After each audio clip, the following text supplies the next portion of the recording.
Welcome everyone. This video is in response to the many globe propagandists who demand that I show a picture of the edge of the flat earth. For the dozens of these ball-loving zealots with multiple sock puppet accounts who repeat this mantra daily, your demand is ridiculous. But you probably already knew that, right? And that's why you probably keep demanding it. It's actually pretty funny that I just got one of these take a picture comments an hour ago. I'm going to prove in this video that independent travel is not allowed under the Antarctic Treaty System. That fact alone should cause any thinking person to begin questioning our official models, because something big is being hidden from we, the plebeians, and we're not talking about penguins. For most flat earthers, based on the information that we can reasonably gather, Antarctica constitutes the outer rim of the known world. In other words, Antarctica is likely the shoreline to all of the world's oceans. Like a ring magnet, north constitutes the center of our flat Earth map, and south is every direction away from the northern center. And before I get a dozen comments claiming that such a magnet is impossible, here's a ring magnet shown here. Notice that south is in every direction away from the center north magnetic pole. This is where the 60th south parallel is on a Mercator map. This is the 60th south parallel on a potential flat Earth azimuthal equidistant map. It seems that Antarctica constitutes the circular shore of the known world.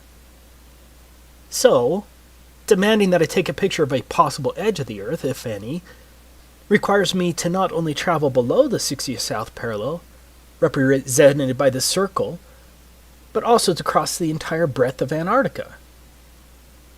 According to official numbers, Antarctica has a diameter of roughly 3,400 miles, and so that means our trek will include a long boat ride for hundreds of miles below the 60th south parallel, plus a minimum 6,800-mile round-trip hike across Antarctica.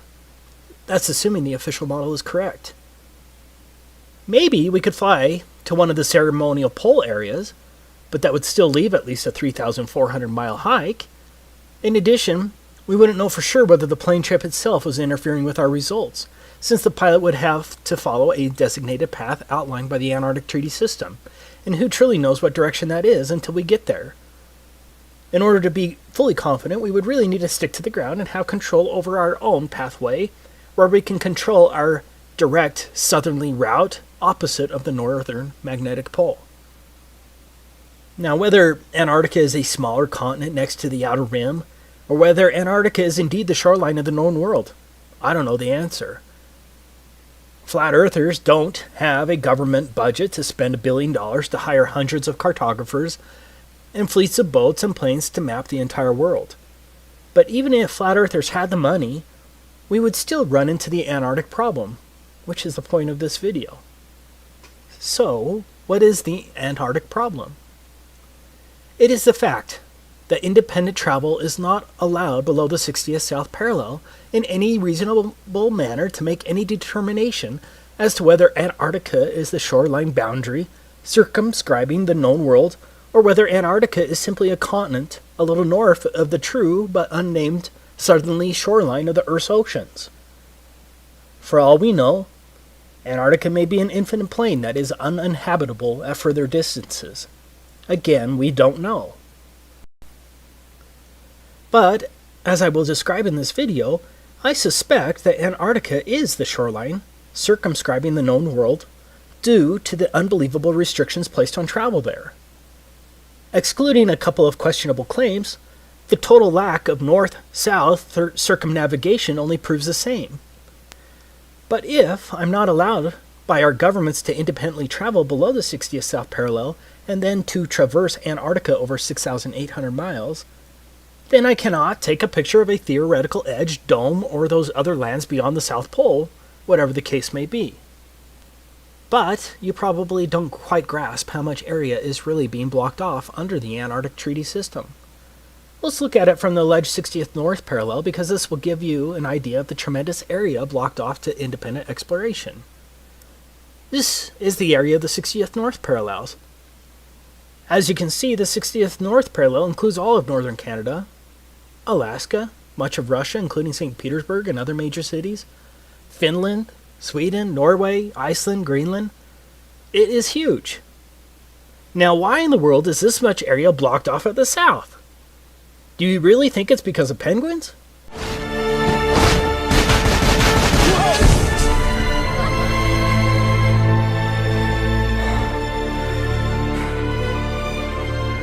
You see, first there was just one, now there's thousands of them.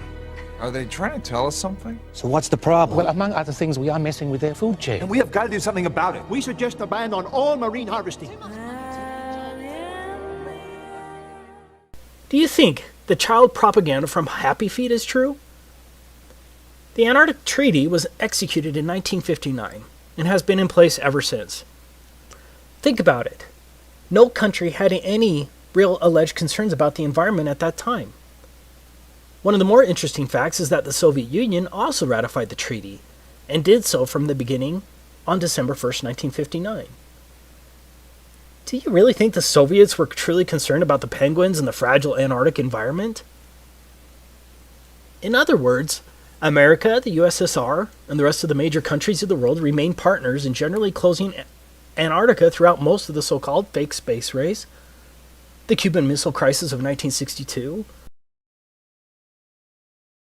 the fake moon landings, most of the Cold War, the Vietnam War, the Six-Day War, the Soviet-Afghan War, and the collapse of the Soviet Union, which at that time Russia continued as a signatory in 1992.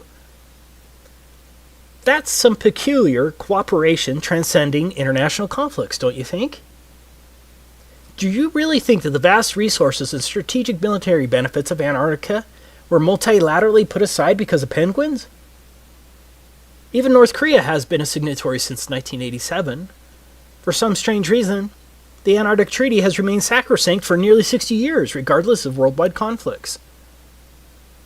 For the reasonable, objective person, alarm bells should be going off right now. As I was preparing this video, I found something else that's interesting. Out of all the flags of all the countries across the Earth, can you guess which one only shows a map of the country as the emblem of the country? You guessed it. Only one. Antarctica. Yeah, the one country they want you to know the shape of. That doesn't reek of programming, does it? Let me make this clear from the beginning. Travel to Antarctica is more difficult than travel to a military base. Sure, the military base may have a visitor shop near the entrance, but if you go beyond that visitor shop or another designated travel area without clearance, you're going to get arrested, or something worse. I'm sure I already have a few globe shields ready to pounce, armed with various inanities to counter my statement, but let's ignore the global spin. This video is about evidence and facts and the reasonable assumptions based thereon. So let's decide to take a theoretical trip across Antarctica to find the edge, if any. I'm not talking about going to the visitor center along the edge of Antarctica, or an overly expensive cruise to a small ice shelf along the edge with a small excursion, or a flight to one of the multiple ceremonial poles, and then straight back again. Yeah, that's not strange at all. I must reiterate, because I will get a dozen comments telling me to take a cruise or that someone's best friend went to Antarctica. I am not talking about a trip to one of the few designated tourist locations of Antarctica. I'm talking about a real trek, pointed directly south across the entire 3,400-mile breadth of Antarctica and back again to determine whether Antarctica circumscribes the known world and to possibly determine whether there's an edge, a dome, or whatever, and then take a picture of it. I'm talking about repeating the trek of Admiral Byrd and discovering that area as big as the United States that has never been seen by a human being on the other side of the South Pole, full of minerals and such just waiting to be explored. But strangely enough, there is left in the world today an area as big as the United States that's never been seen by a human being. And that's beyond the pole on the other side of the South Pole from Middle America. And I think it's quite astonishing that there should be an area as big as that unexplored. Okay, let's get started with our theoretical trip. So what is required to trek across the entire breadth of Antarctica? Now, I'm in the United States, and so we're going to examine it from the position of a slave of the U.S. But the rules are going to be the same for all 53 signatory countries of the Antarctic Treaty, and everyone else, since these countries all enforce the same provisions. To begin with, we need to understand that anything below the 60th south parallel is referred to as the Antarctic Treaty Area. What does that mean? That means I'm generally not allowed within hundreds of miles of Antarctica, from approximately 400 to 900 miles, without obtaining a permit to do so. Now, the US government has recorded that some sailors have seen the mountain ranges of Antarctica at 300 miles distance while sailing. Of course, 300 miles should be impossible on the globe with a curvature drop of 11.4 miles, but the 60th parallel is between 400 and 900 miles away from the shoreline of Antarctica. Even under a flat Earth, that's a lot of lower atmosphere to see through, also referred to as atmospheric extinction factor, and a lot of angular size reduction. Despite the claims of the ignorant globe zealots, you can't see through that much lower atmosphere.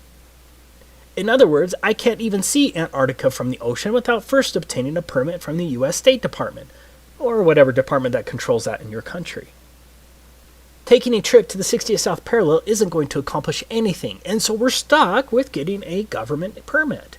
So let's go through the steps to obtaining a permit from the US State Department. This is the handbook of the Antarctic Treaty System.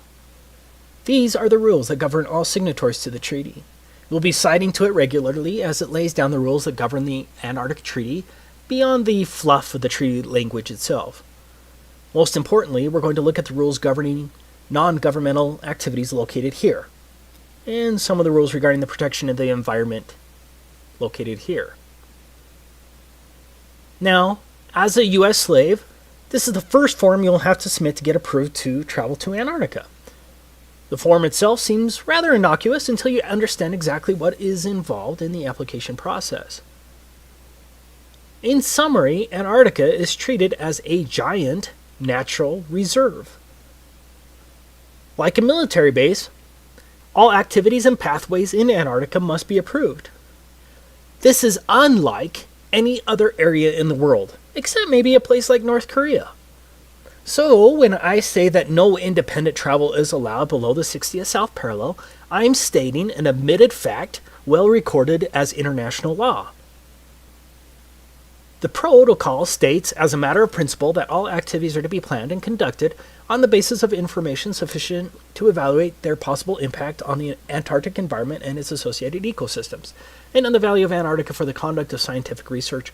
Organizers should be aware that the environmental protocol requires that activities shall be modified, suspended, or canceled if they result or threaten to result in impacts upon the Antarctic environment or dependent or associated ecosystems. If you visit Russia, with a Russian visa, for example, are you limited to one particular neighborhood and certain pathways?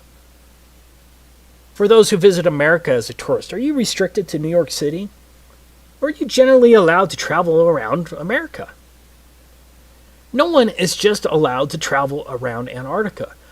All of your activities, vehicles, and pathways must be approved, but it gets much worse. Now, how many genuine people watching this video think that the purpose of seeing the edge, the dome, or the extended plain beyond Antarctica would be approved by the US State Department and the other myriad of agencies? Are you ready to litigate the matter when some State Department official arbitrarily says something like, "I think your expedition is frivolous and would be too damaging to the environment, especially in the light of the frivolity of the expedition"? I don't think a court will overturn that decision, especially when treaty law supersedes any rights you may think you have. So, we're going to have to come up with some fake expedition that will somehow get approved. Let's say we're a tree-hugging Luciferian geologist conducting a comprehensive analysis of the global carbon footprint on Antarctica and its flora and fauna.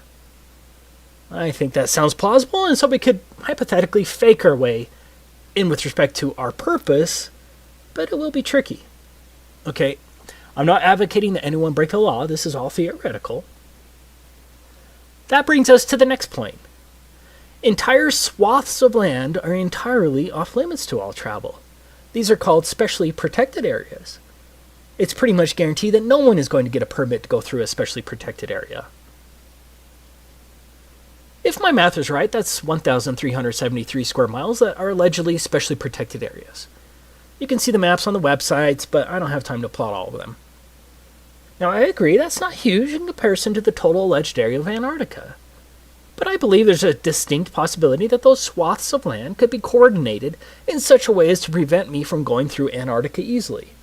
So, right from the beginning, my route may be extra hard, especially if mountain pathways are blocked and the areas are much larger than claimed due to likely globe distance shenanigans. But let's go ahead and assume we can navigate around those prohibited, specially protected areas.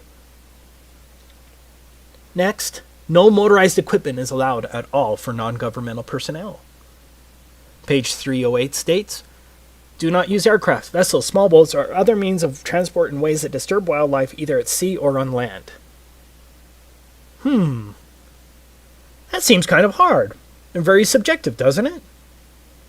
Antarctica itself is supposed to have a diameter of 3,400 miles. That means no motorized equipment for at least a 6,800-mile round trip? That sounds pretty damn impossible, right? Especially if Antarctica is much bigger than what is claimed. What about sled dogs? Surely they'll be allowed. What's that? Sled dogs aren't even allowed? Okay, so our trip is now limited to a very long hike in insanely harsh conditions over an extreme rise of elevation. On a side note, Antarctica has the highest average elevation of any alleged continent, but I'm sure that's just coincidence, right? But getting back to our insane trip, we not only have to walk at least 6,800 miles, mostly depending on when we need to turn around, we must also tread extremely lightly as walking on plants in Antarctica is prohibited. I can't damage plants or frighten wildlife on a 6,800-mile journey in a wilderness? I wonder if the Lewis and Clark expedition was limited by such requirements. Good luck traversing 6,800 miles on foot without damaging plants or frightening wildlife with no motorized equipment. I'm not saying that we couldn't figure out a way to get around these big issues, or maybe we could just, theoretically ignore the issues once we get there, but again, I'm not advocating that anyone break the law. I'm saying that these are listed enforcement rules under the Antarctic Treaty System.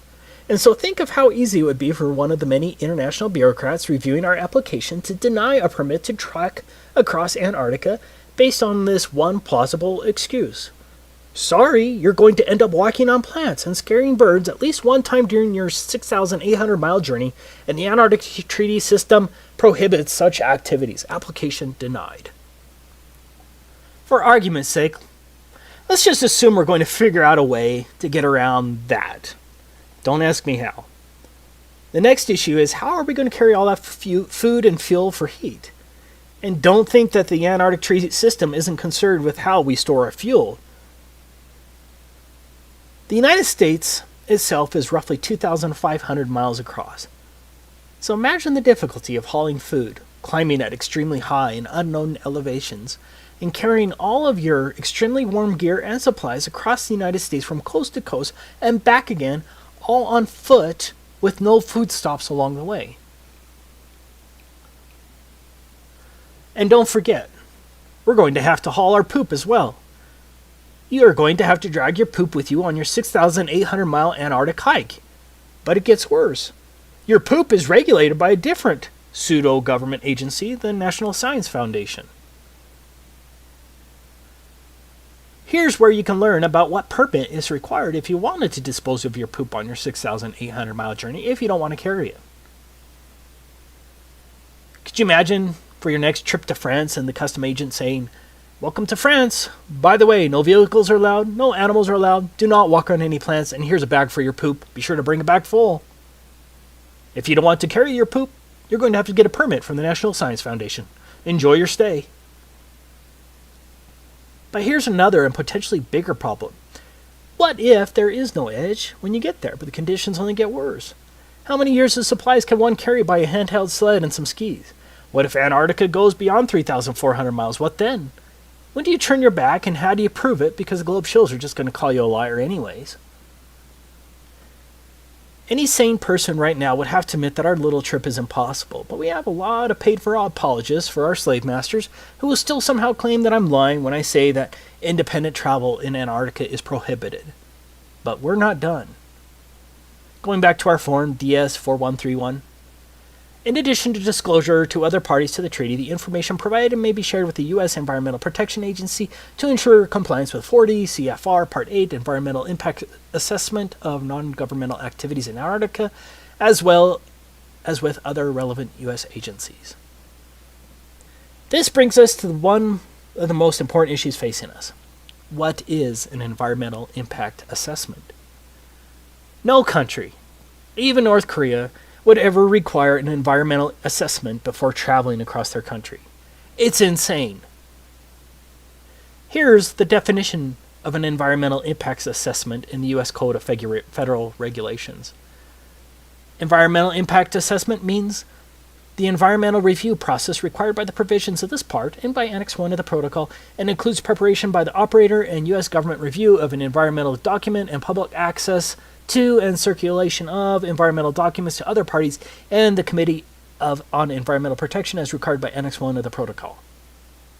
Well, let's see what the Committee for Environmental Protection says.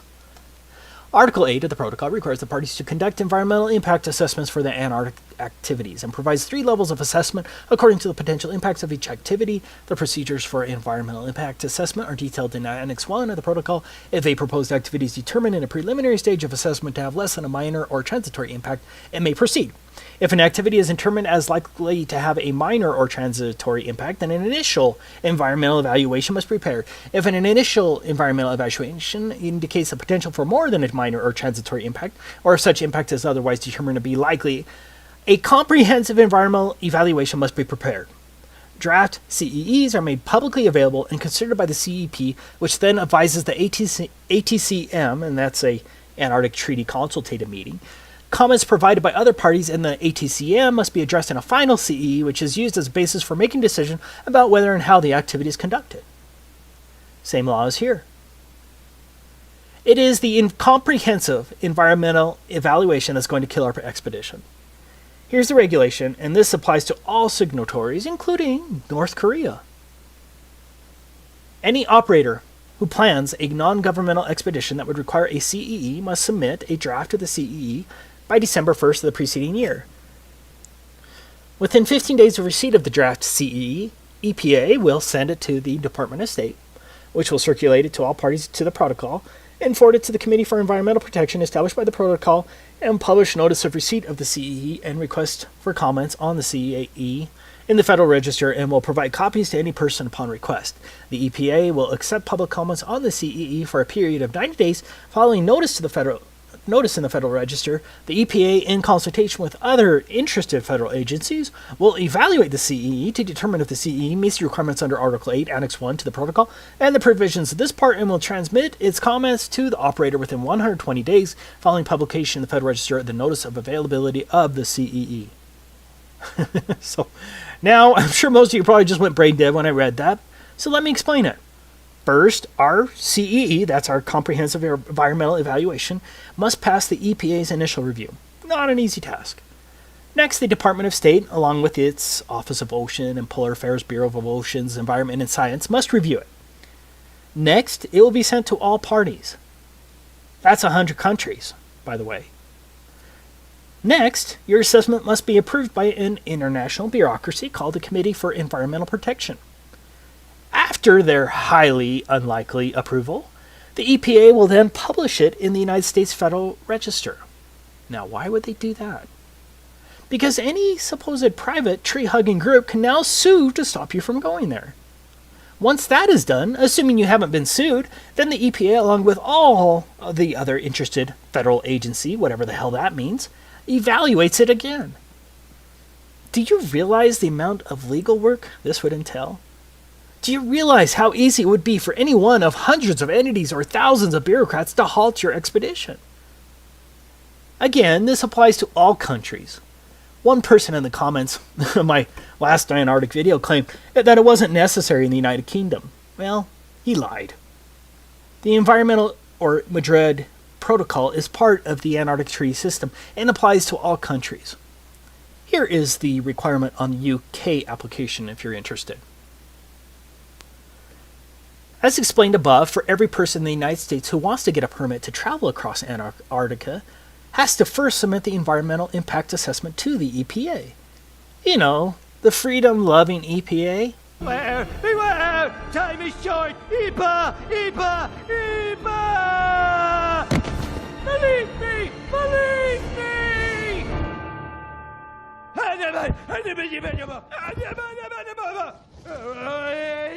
Thanks for listening.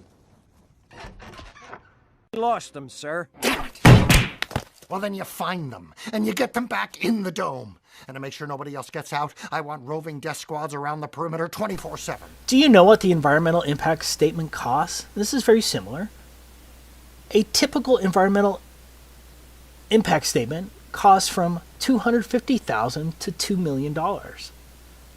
And those are a lot easier than this comprehensive environmental analysis required under the Antarctic Treaty. For us, the biggest problem is that you would have to incur the expense of the environmental impact assessment before you know if you're denied, due to whatever arbitrary claim a bureaucrat can think of. Do you see how difficult this environmental assessment will be? How would one know the environmental impact on an area which you've never been to, and very little information would be available? With a normal environmental assessment, you'd be able to send an engineering firm to the location to make the assessment with attorneys who would draft the statement. In this case, you can't send an engineering firm all the way to Antarctica, and so you have to hire Antarctic experts who have been to the same places you're planning on walking through. And how many of those do you think there are? I say that we can safely assume that the price of getting an environmental impacts assessment approved by the EPA and the international agency would cost millions, assuming no supposed private group sues you once it's published in the Federal Register. Do you have more than $2 million to spend for an environmental impact assessment?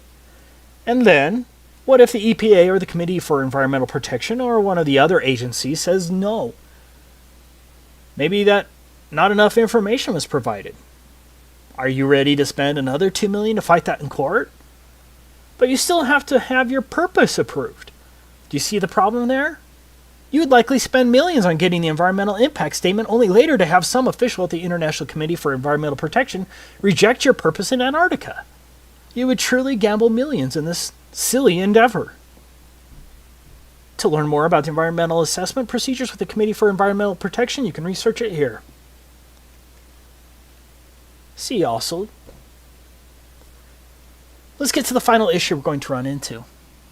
7 countries claim territorial rights to various parts of Antarctica. Argentina, Australia, Chile, France, New Zealand, Norway, and the United Kingdom all maintain territorial claims in Antarctica. I did find it interesting that the USSR never claimed territorial rights to Antarctica. Yeah.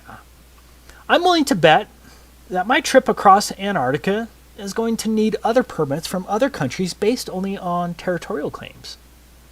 Getting more permits or visas from other countries who have alleged territory in Antarctica? Yeah, that shouldn't add too much to our already strained budget. Now, just for the propagandist who's going to claim that's not true, I quote, "The Antarctic Treaty puts aside the potential for conflict over sovereignty for providing that nothing that occurs while the treaty is in force will enhance or diminish territorial claims." Meaning, the territorial claims trump. So, the next dumb shill who demands that you take a picture of the edge or that anyone can go to Antarctica and see for themselves that it's a continent, be sure to point out what a damn idiot they are, and then share this video because everything in here is fact that anyone can look up, and I'll try to have all the links in the description. Of course, the lying minions from the Ministry of Truth will spin and call you names, but at least the rest of the world will see the liars for who they truly are. This is Taboo Conspiracy, signing off. In case I don't see ya. Good afternoon, good evening, and good night.